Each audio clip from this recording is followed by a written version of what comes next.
আচ্ছা, একটা প্রশ্ন করে আপনি কি কখনো সবচেয়ে বেশি কষ্ট পেয়েছেন সেই মানুষটার কাছ থেকে যাকে আপনি নিজের জীবনের চেয়েও বেশি বিশ্বাস করেছিলেন?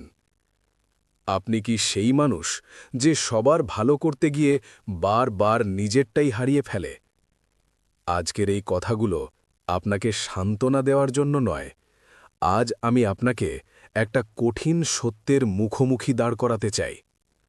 সাইকোলজি বলে অতিরিক্ত বিশ্বাস হল একটা বিষাক্ত ছুরি, যার হাতল আপনি তুলে দেন অন্যের হাতে, আর ধারালো দিকটা থাকে আপনার নিজের বুকের দিকে।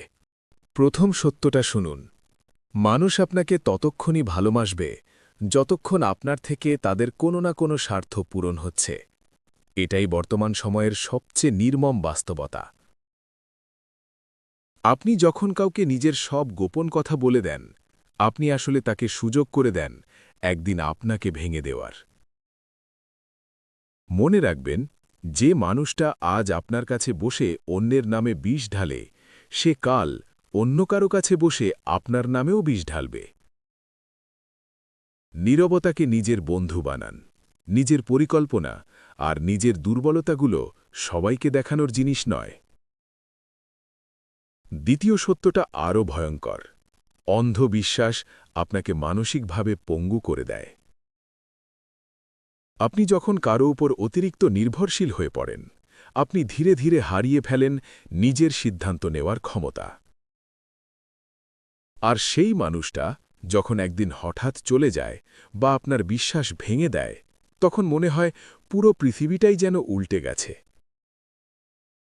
আজ থেকে একটা কাজ করুন, নিজের ওপর ভরসা রাখতে শিখুন।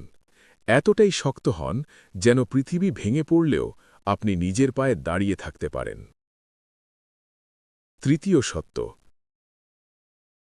ক্ষমা করতে শিখুন, কিন্তু দ্বিতীয়বার সুযোগ দেবেন না। যারা একবার আপনার বিশ্বাস ভেঙেছে, তারা আবারও সেটা করার ক্ষমতা রাখে। তাদের ক্ষমা করে দিন, নিজের মনের শান্তির জন্য, কিন্তু তাদের আর কখনো আপনার জীবনের ভেতরের ঘরে ঢুকতে দেবেন না। ব্যক্তিত্ব মানে দামি পোশাক নয়। ব্যক্তিত্ব মানে হল কারো অন্যায় আচরণকে না বলতে পারার সাহস রাখা। নিজের আত্মসম্মানকে সবচেয়ে উপরে রাখুন।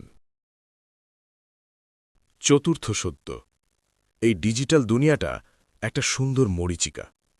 ফোনে স্ক্রিনে কারো মিষ্টি কথায় ভুলে যাবেন না।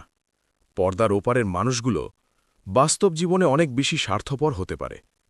নিজের সময়কে দাম দিতে শিখুন, কারণ আপনি যখন সবসময় অন্যের জন্য সময় নষ্ট করেন, আপনার নিজের উন্নতি চুপচাপ থেমে যায়। নিজের কেরিয়ার, নিজের স্বপ্ন, এই দুটোর পেছনে ছুটুন। দেখবেন, যারা আজ আপনাকে অবহেলা করছে, তারাই একদিন আপনার সফলতা দেখে চুপ করে আফসোস করবে। সবশেষে একটা কথা, একা চলাই হল পৃথিবীর সবচেয়ে শক্তিশালী পথ। একা থাকা মানে হার মেনে নেওয়া নয়। একা থাকা মানে হল নিজেকে সবচেয়ে শক্ত করে গড়ে তোলা। আজ থেকে আর কারো ওপর অতিরিক্ত আশা নয়, শুধু নিজের ওপর বিশ্বাস রাখুন। আপনি অপরাজেয়, যদি আপনি নিজের মূল্য বুঝতে পারেন। যদি আজ থেকে আপনি শপথ নেন, অন্ধবিশ্বাস নয়, নিজের ওপর কাজ করবেন, তাহলে কমেন্টে লিখে জানান, আমি নিজের পাশে আছি। নিজের সম্মান রক্ষা করুন, ভালো থাকুন, নিজের খেয়াল রাখুন। ধন্যবাদ।